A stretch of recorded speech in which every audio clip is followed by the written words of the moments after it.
Welcome to Not Milk Never Milk. Subscribe if you're lactose intolerant. You start by preparing power and proximity.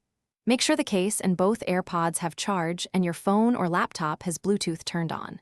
Place the closed case within 3 feet of the device, then open the lid and keep it steady. This proximity often triggers the device to detect the AirPods. If you use an iPhone on the same Apple ID, automatic setup may appear. Once you see a prompt, follow the on-screen connect instructions to begin the pairing handshake. If that automatic prompt doesn't appear or you're on Android/Windows, you do it manually. Open the case and put the AirPods in the open lid position, then open Bluetooth settings on your device and scan for new devices. Make sure the AirPods are discoverable by keeping the lid open and the earbuds inside.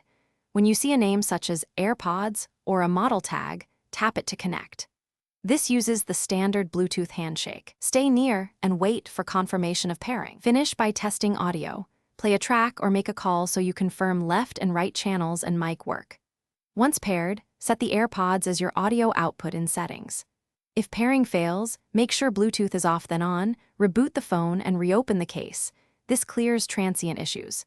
As a single troubleshooting tip, if nothing helps and the case button is inaccessible or broken, charge the case fully and attempt pairing again. Persistent failure means contact Apple or authorized repair for hardware reset. Thanks for watching. If this was helpful, leave a like and consider subscribing. See you next time.